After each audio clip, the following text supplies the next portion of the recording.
I am the devil, and I am here to do the devil's work.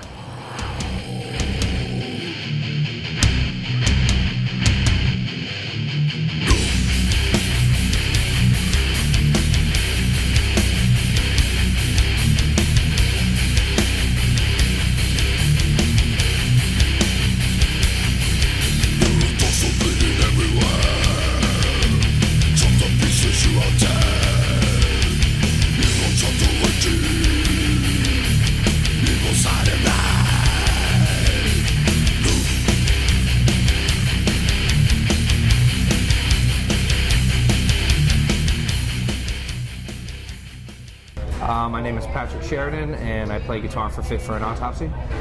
Nate Johnson, and I sing for Fit for an Autopsy. I don't know, I think Hellbound is one of those things where we thought it was going to be a lot more work than it really was. I think it was harder to work on the first record than it was, you know, on the second one.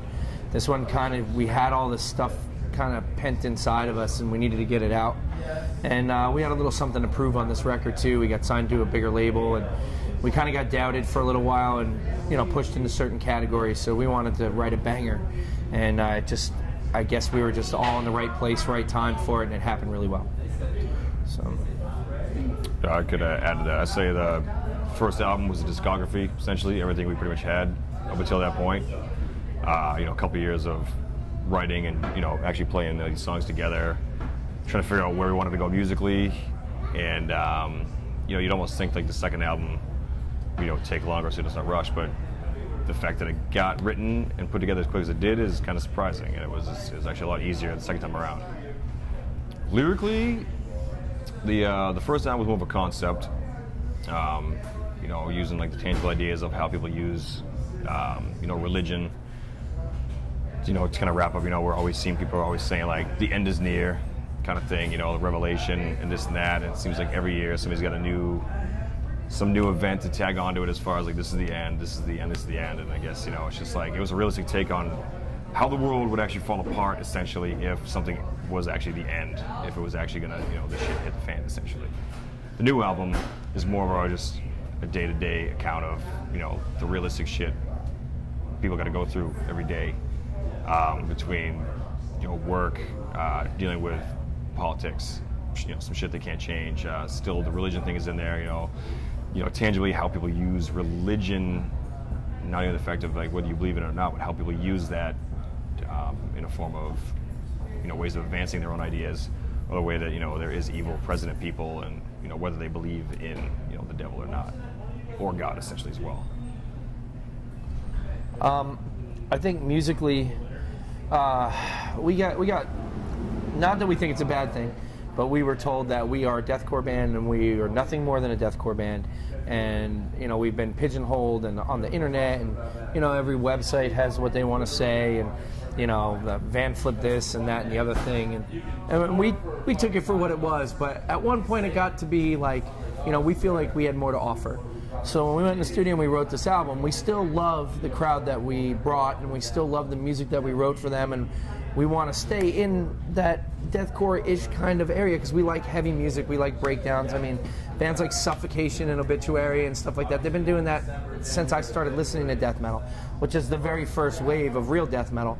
So we wanted to keep that vibe, but we had more to offer. We're better at our instruments than I think we came across with on the first album because it was a little bit more simple, not as much layering, not as much melody, and we wanted to give a little bit more and prove a little something.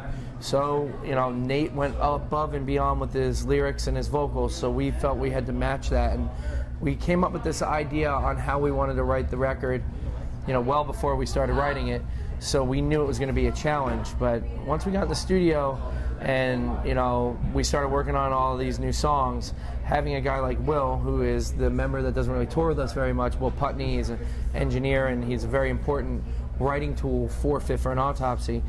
He just took what we wanted to do and helped us turn it into what it is. So it's definitely from a different place where, before, like Nate said, we were trying to find our sound. We found what we wanted to do, and then it was just a matter of polishing it and then turning around and making it raw and writing this record, which is a really weird way to do it. Kind of make it really cool and clean and polished sounding, and then make it more aggressive and record it and still get that raw feel that we were looking for. So it's a weird process, but it worked out. Yeah. Oh yeah. There was a couple songs on the last album, like the ones we wrote towards the end, for like to finish up that record, that definitely matched some of the first few songs that were written for this record, and then some of the last songs that were written for this record definitely, kind of show the other progression of where the next album might come to. Like the last track, Travelers, was the last track we wrote for the album, and that was it was just like we wanted to write a quick grinder, and then after that it was like it was originally just started off as like that first 1 minute that just was just pretty much like a hardcore / grind song a little bit to just to grind it out, finish it up, and then we added on like that long build up drony part towards the end, and just cap it off with just this huge riff.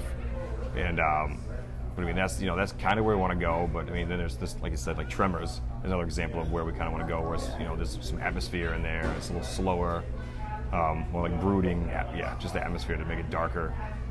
Yeah. And it's just maybe a less straightforward approach a little bit too, because definitely the last time was more straightforward, a little just more raw, chopped down, and we're trying to add a little bit more, some more elements. Yeah. A little bit here and there to pick up on. You might not even notice it if it's there, but some people will, and just a little bit extra to add on there. I feel like when this album came together, it started off a lot more towards our last record, and then I don't know. I would like to think that we took what we did before, and elements of bands like what Behemoth is doing and things like that, with so much atmosphere to the music and just so much going on, that we wanted to experiment with that, and it just really hit home for us. So the next record, I mean, it could be the heaviest stoner metal record you've ever heard in your life. We don't know what's going to happen, because we firmly write what we like. Thank you for buying our record and thank you for supporting us, but if you don't like what we write, we understand. But if you think that we're shitty for doing what we want, then fuck you. Don't buy our record. Fuck off. And we don't care. If you want to label us, well, we're going to write another record that's going to be completely different, so then you can still bitch on the internet and have something to cry about, because we don't care. We want to write music that we are happy to play. And if you grab onto it, then fucking come hang out with us every day. And if you don't, that's cool too. There's that's a million other bands. Beauty of music, and we just want to do what we like, and if it works and people dig it, then great, and if not, then I'll slam those riffs in my bedroom the same way that I'm going to slam them upstairs in an hour. You know what I mean? Yeah. You could think you're like, because you hear from a lot of bands too, you're on tour, and you can always think like you're the standout band of this and that, but then like, you got other people that watch it like, well, this band sounds like this band or that band. So you never know. I mean, we all we can do is try and do our best to want to sound unique, but I mean, there's a few bands that are even original these days, or that come out of the blue and blow your mind away. I mean, we're still a death metal band or a deathcore band. Whatever. It's there. Yeah, I mean, some people just look at it real quick. They don't bother to pick it apart. It's just what it is. I mean, it's music. For us, it's music, and we enjoy what we're doing. We're not trying to reinvent the wheel. We just want to put a good record together. Get on stage with our friends and have a good time. It's just like just getting it out. Yeah. If we stand out, well then shit, I mean, we don't. I guess there's easier ways to stand out. You can just go way out of your way and try real hard to stand out, or you can just do whatever the hell you want. Who gives a fuck? I mean, you can sign up and do what every other band is doing, but I kind of look at it like when you're attracted to a person. You see this person, and maybe you're a butt guy, or you're a girl that likes pecs on a guy, but there's always going to be something about somebody that you can appreciate. Maybe this girl's got really nice eyes, or maybe that guy's got super good hair. You can find a reason, and I think that people miss out on music the same way. Like, all right, I don't like deathcore, I don't like grindcore, I don't like rap, there's always going to be some hot bitch in a rap song that you're going to like, you know what I mean? Like, something is going to happen. Like, you got to get over the hang-ups when it comes to music, because, man, I listen to everything from Steely Dan to Slayer. I listen to, I don't know, you name it, we listen to it. Blues, rock, metal, country. There's not a day that goes by that I don't listen to 4 different kinds of music. And the minute you limit yourself to that, I mean, music is life. They say, like, the closest thing to whatever God and happiness is love, laughter, music, and dance.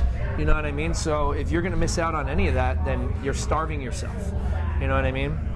Actually, as far as labels go, we just signed to E1. They do treat us pretty well. Yeah. Like that was a big reason why we decided to switch over from the black market deal. And Thank you, E1, they're Good to Fight us. Records. Yeah. There's there's a few labels too you hear from other bands that say like they get treated well, and that was another reason why we went E1. We had some friends over there, and it was kind of an easy choice. And you see other bands that are on the label too, and you're like you kind of understand that those bands probably wouldn't work with people that weren't supportive, especially coming from labels they were previously on too. And but if selling merch, it's huge because we're not taking big advances. We're not a band that gets advances. We get an advance, to get the record out, and after that it's like, well, then it is just T-shirts and the few CD sales we'll have on the road. So it's like you constantly got to be on it. You got to get new designs. You got to make sure you're stocked. You're paying your bills. Yeah. And that way you can get more printed and they can send it to you because it's just. It's like a pyramid scheme. You know what I mean? Like like you start off with this thing and you're like, all right, cool. We got all this new merch. We're gonna make money, and then we're not getting big guarantees at shows by any means. So that covers our gas. Gas is $3.90 a gallon out here. It's insane in California. So you're paying all this money and you get $150. You got to drive 3-4 hours. Well, there goes your gas money. So how do you eat? Merch. So if people don't come in and buy a T-shirt, we don't eat. And if people don't come in and buy a CD, there's nothing extra. And we've been very fortunate. Our fans have been great, and people who hang out with us have been awesome. And we sell merch and we do pretty well. But there's a lot of people not going to shows, just listening and watching on the internet. And while it's an easy, tangible, simple way to get music, it makes it hard for bands to make music because we're not making money on the road. We don't have money to record. Labels aren't making money through CD sales. So it's a revolving door. Like, we don't care if people steal our music. If you download our music, cool. Just let 100 of your friends hear it so you can come out and see us play. Don't tell the record label I said that because they're going to yell at me. But, at the end of the day... They know what happens. Yeah, they know. At the end of the day, like, if you don't buy the CD and you don't come out to a show and buy a T-shirt and you don't download it from iTunes, you take it from some torrent site, we can't tour anymore. Yeah. And then that's it. So, if you want to support bands, don't play their video on the internet. Go see them live. Buy a T-shirt. Bring a couple of your friends after you steal the CD. Let them hear it, and then bring them to the show so we can come back and play again in March.